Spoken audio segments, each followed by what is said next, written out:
طبعا الاشهر ابن الخول اللي اسمه ابن تيميه وبقيه البهايم ابن الخول اللي اسمه ابن تيميه وبقيه البهايم ابن الخول اللي اسمه ابن تيميه وبقيه البهايم وهو يعني الهجوم على ابن تيميه اساسا هجوم غريب جدا. انت ليه بتهجم على هو ابن تيميه اساسا جاب البلاوي دي كلها منين؟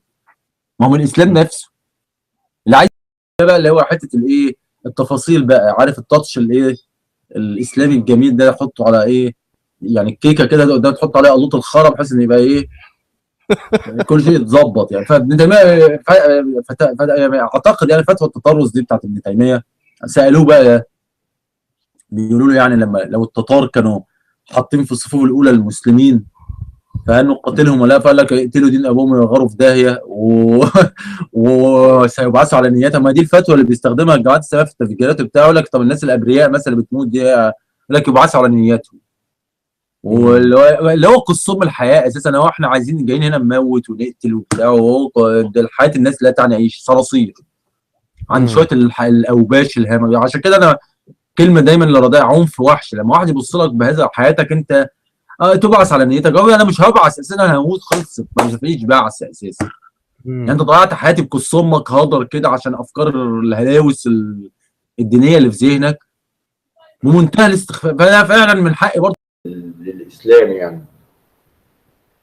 وما فعلوا اولاد الاحبه اللي هم الجماعات الزفت دي زي الاخوان اديك مثلا اكبر مثال، وكلامها يبدو غريب يعني بالنسبه لنا، اقول لك ازاي يطلع منه.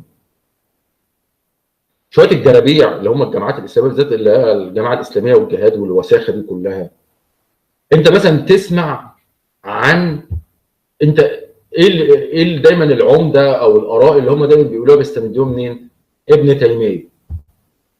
ماشي؟ ودايما مثلا ايه الاستشهاد بايه؟ اللي هي فتوى التطرس. لما ابن الاحبه منهم يروح يحط لي قنبله مثلا في مدرسه، ولا يعمل مصايب اللي اولاد الشرموطه اللي بيعملوها دي، فايه يا عم ده الموضوع ده على فتوى التطرس ابن تيميه. ابن تيميه نفسه اصبح رجل سيء السمعه. الناس اي حد يقول لك ابن تيميه ده متطرف وابن تيميه ده ابن دين كلب وبتاع، ايه اصبح رجل سيء السمعه على يد شويه الجرابيع واولاد الاحبه دول. طيب سيبك بقى من القصه دي، همسك لك انا مثلا في فتوى التطرس. فعلا في فتوى اسمها فتوى التطرس لابن تيميه وليها سند. هو ابن تيميه بقى بالتاصيل الشرعي والاوانطه والحاجات الجميله دي، لكن سيبك من التاصيل الشرعي ده. فتوى التطرس سيبك من كلمه فتوى وخدها انها راي بتاع التطرس. يقول لك ان الموضوع ببساطه ان الاعداء بيحطوا المسلمين في الصفوف الاولى عشان لما تبتدي الحرب لو انت ضربت فالمسلمين اللي هيموتوا. فهو افتى انك انت ممكن تضرب على اساس انك انت ما تخسرش الحرب او تخسرش وبقى المسلمين دول يموتوا، يقول لك يبعثوا على نياتهم، بس ايه انت ضرر اخف من ضرر بهذا المنطق. هل الراي ده غلط؟ يعني انت اسال اي واحد عسكري قائد عسكري، هل الراي ده غلط؟ لا، الراي ده صحيح. لكن ولاد الاحبه الجرابيع خدوا الفيلم ده عملوه في قصه ثانيه خالص، واصبح بقى يروح يعمل لي قنبله يفجر لي بتاع ده. ايه يا عم التطرس؟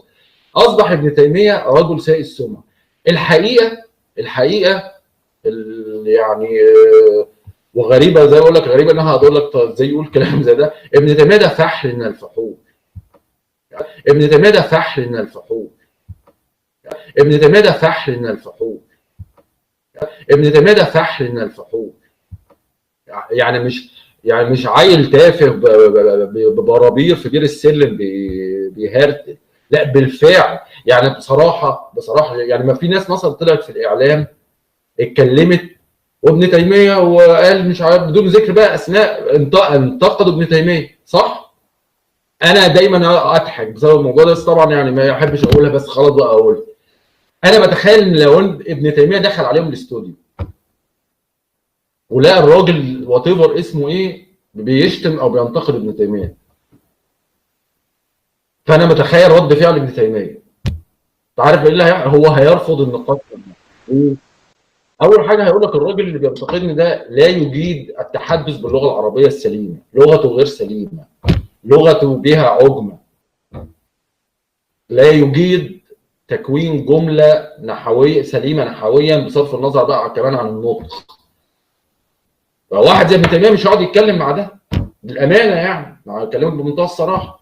ابن تيميه ده فحل، يعني مش يعني مثلا انا لا ارى مثلا في الديانه المسيحيه واحد زي ابن تيميه.